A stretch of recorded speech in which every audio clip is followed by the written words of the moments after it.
Welcome, ladies and gentlemen. Thank you so much for your great support always. I'm so grateful for your continued support to this channel. Thank you so much, ladies and gentlemen. I want to start by asking a simple question. Is John Mbadi going to succeed fighting corruption in this government if the head of the state has not pronounced himself very clear how they are going to fight corruption? Is it going to be possible for a CS appointed and employed by William Ruto to fight corruption? Remember one thing, if William Ruto wanted to fight corruption, he could have done it as early as he was sworn in the office. But what we have been seeing is literally contrary to what we expected.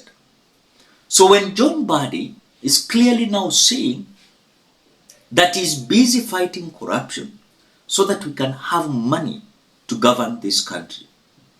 But again, on the other side, these individuals who are so corrupt, they are not going to be arrested, they cannot be arrested, and there's no plan for them to be arrested.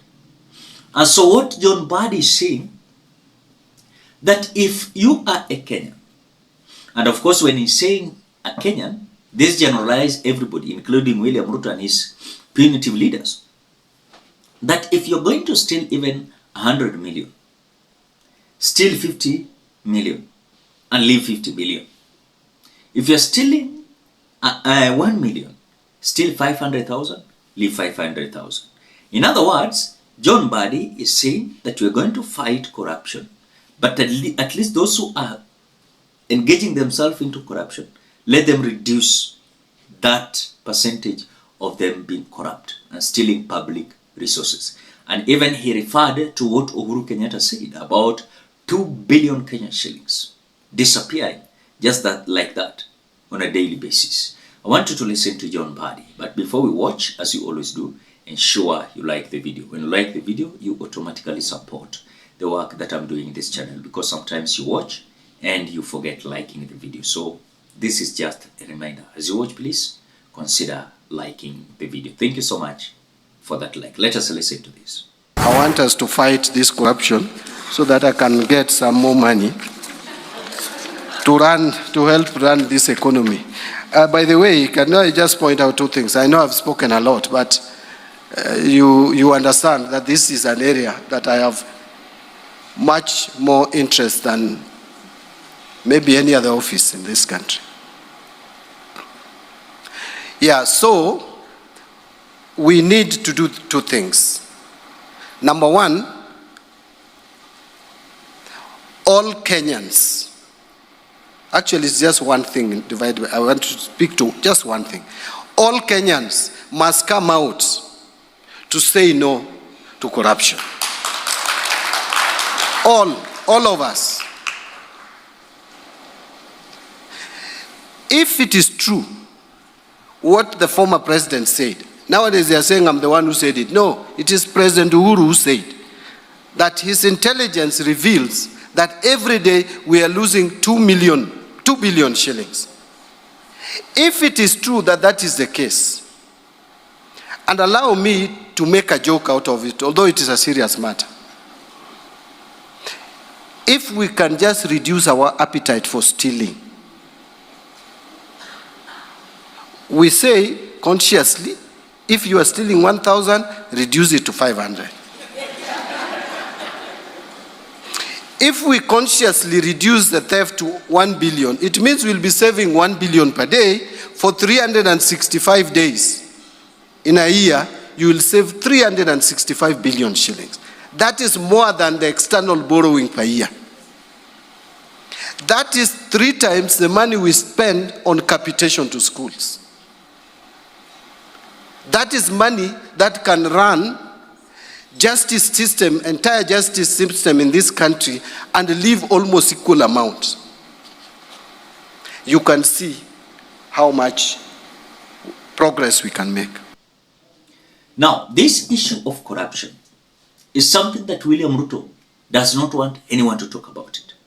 You talk about corruption, you are going to be an enemy of William Samoei Ruto. Why am I saying so? In a matter of fact, and I will say it the way it is, corruption is a major problem in this country.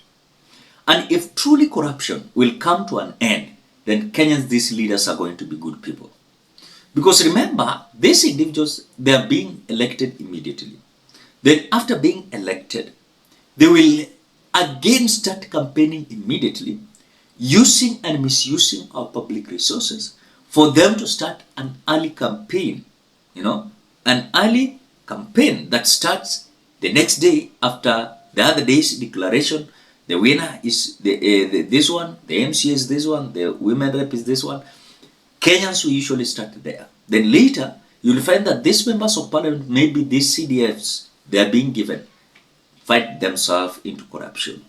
On the same note, these individuals who are being employed in government sectors, you'll find them on a poorer mali, and they're taking these public resources for their own benefit because they know that they are likely to be sacked and fired. And upon that firing, they will be stable and they will be squandering the public resources slowly for their own benefit. Yet, for example, if there's a project of a government of maybe 50 million, they will even use 10 million and they will take 40 million for their own benefit. So the reality that is coming here is that Mbadi is declaring to fight corruption in the presence of William Samoei Ruto as the President of the Republic of Kenya. But remember, William Ruto and his close allies, they are so doubtable. These individuals, you cannot trust them. And I can say it directly, you cannot trust them. Because look at the issue of Aror and Kimwareda, a close ally of William Ruto and Ruto himself, were of course named in that case as several cases across the Republic of Kenya. No one took action against them. Today, the same thing is happening. Those who are so corrupt, majority of them, they are leading this country. Majority of them, they are again squandering and enjoying our public resources.